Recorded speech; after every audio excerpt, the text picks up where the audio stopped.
Hello there, and welcome to day 14 of me trying to learn German, and possibly you as well.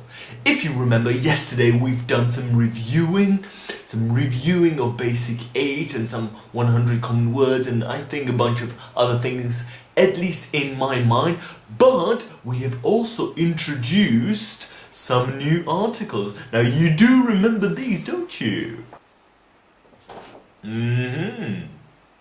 But that's not, of course, why we're here today. We're here today because of these. That's right, I promised you yesterday that we would get a little deeper into these, and so I've tried to do my research, and we'll see where that leads.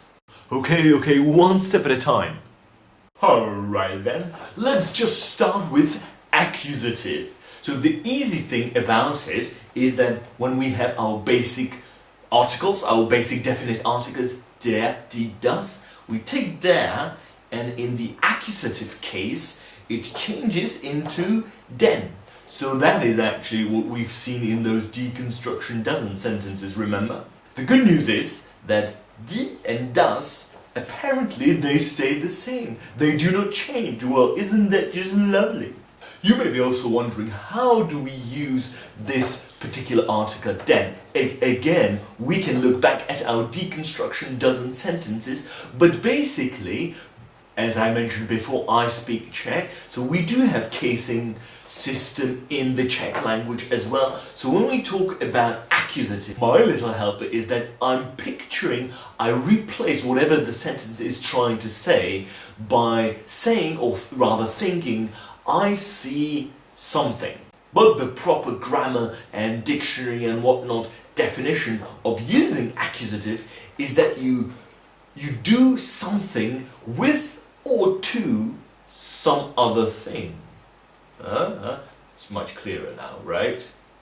Well, let's go to an example. Let's imagine we have a sentence where, I can get rid of this now, can I? Let's imagine I have a sentence, the woman hits the man, so that should be die Frau schlug den Mann. Yes, and of course I still need this, actually it was too soon to throw it away. So once again, die Frau, the woman, schlug, I googled it, schlug is hits, or hit, and then we would normally have der Mann, because Mann is a man, and that's a masculine article, but der changes into den, so we have die Frau schlug den Mann. Now remember what I said by replacing the relationship, or not replacing, but representing the relationship of the sentence with I see. Let me explain. I can think the woman hits who, I see who, the man. So the relationship is the same as if I was to say the woman sees the man. Does that make sense? Well, if it doesn't, too bad, because that's how my mind works. Ready to move on? I certainly am. So let's move on to the dative case. And here's where things get a little more complicated. Whew, well, let's get into it, shall we? So we have our trusty der, die, das, and die for plural. And unfortunately, all of them change in this particular case. So der becomes dem, die becomes der, das becomes dem, and die becomes den. This will give me headaches. But how do we use the dative case? That is the question, isn't it? Well, again, the official dictionary, grammar, Google definition is that it represents a relationship of a couple of different types, really. So we have the passage of time, when time passes. Also movement.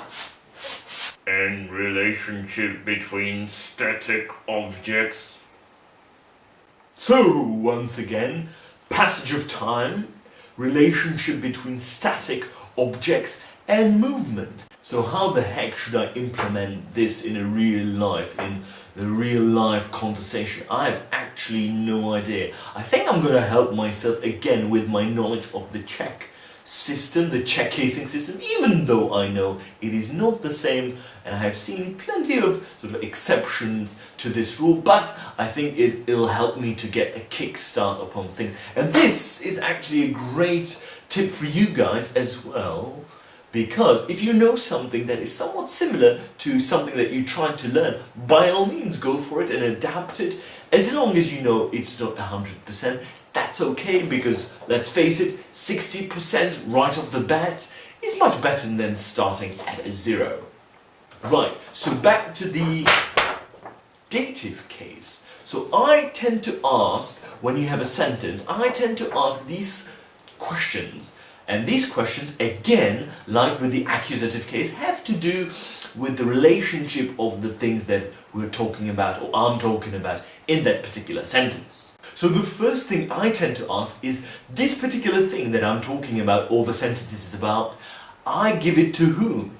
The second thing I tend to ask, this thing that we're talking about, this thing is about whom or what? And that's it. That's my little trick that I'm going to be using for these particular relationships. Alright then, let's move on to an example sentence then, shall we?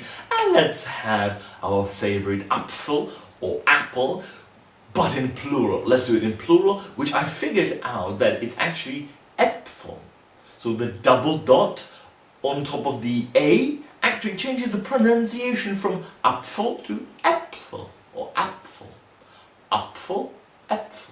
That's a quick tip for you guys, but let's move on to our example sentence. So let's have, die Äpfel sind unter dem Sofa.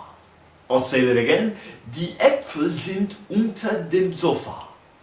That should translate to, the apples are under the sofa. Unfortunately, my little helper questions don't really help me here at all. Well, what are you going to do? Can't win them all, can you? Asking, I would give this to whom or what, or this is about whom or what, don't really help me at all. But this is clearly a case, everybody knows this, this is clearly a case of two static objects, a relationship between two static objects, apples and table. So we had, once again, die Äpfel sind unter dem Sofa. Yes, not a table, but a sofa rather. My bad. And let's finish up with the last case for today, which is genitive. Of course, feel free to say genitive if you prefer, so do as you please. Now we have form that changes into des. Now spoiler, this is actually only true apparently for the written form. So when you're speaking, when we're speaking, when I'm going to be speaking, I can just be using this one and not worry about this one too much. But all the same, it is good to know. And you might be thinking, I'm not familiar with this form, we haven't done this form. You're right, but do you remember this? As I said, do you remember this? Well, you should, because it is one of our deconstruction dozen sentences, isn't it? Number 2, remember? Alright, we have, es ist Hans Apfel. So what is going on here? It's a possession. The apple belongs to John, or Hans if you will.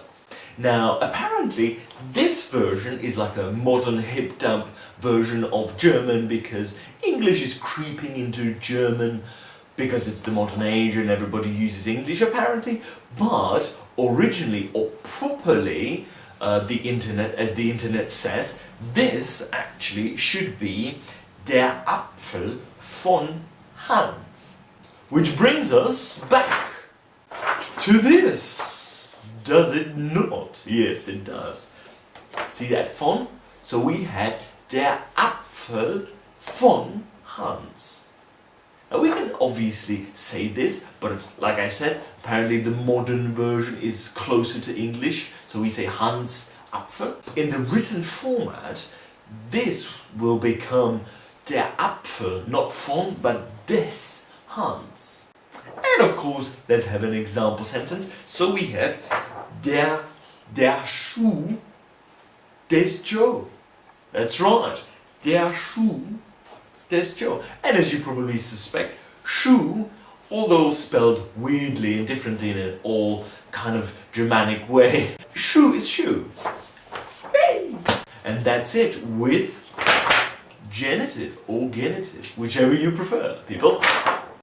Right then. Plenty of new things to wrap my head around. I think I will need to let this sink in a little more, do some practice runs, find some exercises, create Anki decks, and of course everything I will be using you will find in the description down below, so I will leave all the links there. But this has been it for today. Thank you guys so much for watching. You've been wonderful as usual.